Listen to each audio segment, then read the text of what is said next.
Hi hello welcome back to our channel. It's me തേഴ്സ്നി. നമ്മളിന്നൊരു ഇഫ്താർ വ്ളോഗായിട്ടാണ് വന്നിട്ടുള്ളത്. കുഞ്ഞു വ്ളോഗാണ്. അപ്പോൾ നമുക്ക് വീഡിയോയിലോട്ട് കിടക്കാം. മോർണിംഗിൽ തന്നെ നമ്മളുടെ പരിപാടീസൊക്കെ സ്റ്റാർട്ട് ചെയ്തിട്ടുണ്ടായിരുന്നു. നമ്മൾ ബിരിയാണി ഉണ്ടാക്കുന്നുണ്ട്. അതിലോട്ട് വേണ്ടിയിട്ടുള്ള ഉള്ളിയും തക്കാളിയും ജിഞ്ചർ ഗാർലിക് പേസ്റ്റും അങ്ങനത്തെ കാര്യങ്ങളൊക്കെ നമ്മൾ എടുത്തിട്ടുണ്ട്. പിന്നെ അതേപോലെ തന്നെ സമൂസ ഉണ്ടാക്കുന്നുണ്ട്. അതിലോട്ട് ആവശ്യമുള്ള കാര്യങ്ങളൊക്കെ നമ്മൾ ചോപ്പ് ചെയ്തെടുക്കുന്നുണ്ട് കേട്ടോ. അപ്പോൾ സമൂസയിലോട്ടുള്ള ബ്രസ്റ്റ് പീസൊക്കെയാണിത്, ചിക്കൻ്റെ. അതൊക്കെ നമ്മൾ ക്ലീൻ ചെയ്തെടുക്കുന്നുണ്ട്. പിന്നെ നമ്മൾ ബോട്ടി മേടിച്ചിട്ടുണ്ടായിരുന്നു. അതങ്ങനെ അവിടെ കിടന്ന് നന്നായിട്ട് വരണ്ട് വരുന്നുണ്ട് കേട്ടോ. അടിപൊളി ടേസ്റ്റ് ആയിരുന്നു. പിന്നെ ഇത് നമ്മൾ ഓരോ കാര്യങ്ങളും ഇങ്ങനെ ചോപ്പ് ചെയ്തിട്ടും എല്ലാ പ്രോസസ്സും അവിടെ നടന്നുകൊണ്ടിരിക്കുന്നുണ്ട്. എല്ലാ അതിലോട്ട് വേണ്ട ഉള്ളിയും സവാളയും തക്കാളിയും ഒക്കെ നമ്മളവിടെ ചോപ്പ് ചെയ്തെടുക്കുന്നുണ്ട്.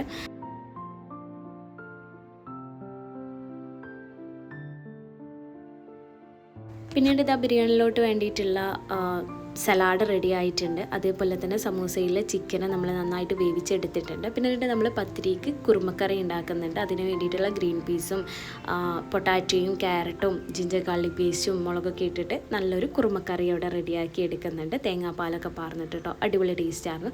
അതേപോലെ തന്നെ നമ്മൾ സമൂസയിലോട്ടുള്ള ഫില്ലിംഗ് ഒക്കെ അവിടെ റെഡിയാക്കി എടുക്കുന്നുണ്ട്. പിന്നെ ബിരിയാണിയിലോട്ട് വേണ്ടിയിട്ടുള്ള ഉള്ളിയും തക്കാളിയൊക്കെ കട്ട് ചെയ്ത് വെച്ചിട്ടുണ്ട്.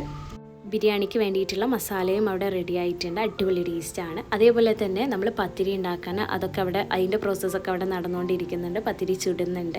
അതേപോലെ തന്നെ സമൂസയുടെ ഓലയിൽ ഫില്ല് ചെയ്ത് നമ്മൾ ഫ്രീസ് ചെയ്യാൻ വെക്കുന്നുണ്ട്. അങ്ങനെ ഇതേ ബോട്ടിയൊക്കെ റെഡി ആയിട്ടുണ്ട്. പിന്നെ ഇഫ്താർ ടൈം ഏകദേശം ഇഫ്താർ ടൈമായി. അതുകൊണ്ട് തന്നെ നമ്മൾ ഫ്രൂട്ട്സും കാര്യങ്ങളൊക്കെ കട്ട് ചെയ്ത് വെച്ചിട്ടുണ്ട്. അധികം വ്ളോഗൊന്നും എടുത്തിട്ടില്ല, എങ്കിലും കുഞ്ഞു കുഞ്ഞു ക്ലിപ്സാണ്. അതേപോലെ തന്നെ ഫ്രൈയിങ് ഐറ്റംസ് അവിടെ ഫ്രൈ ആക്കി എടുക്കുന്നുണ്ട്. മുളക് ബജിയും സമൂസയൊക്കെ അവിടെ ഫ്രൈ ആക്കി എടുക്കുന്നുണ്ട്.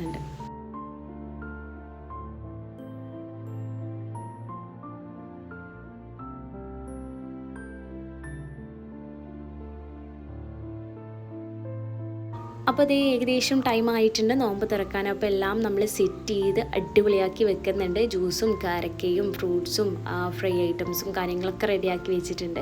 അതൊക്കെ കഴിച്ച് കഴിഞ്ഞ് നിസ്കാരവും കാര്യങ്ങളൊക്കെ കഴിഞ്ഞ് നമ്മൾ ബിരിയാണിയും പത്തിരിയും കുറുമക്കറിയും ബോട്ടി വരട്ടിയതും ഒക്കെ കഴിച്ചിട്ടുണ്ടായിരുന്നു. അപ്പോൾ അത്രയുള്ള വീഡിയോ നമുക്ക് നെക്സ്റ്റ് വീഡിയോ ആയിട്ട് കാണാം. അതുവരേക്കും ബൈ. Thank you.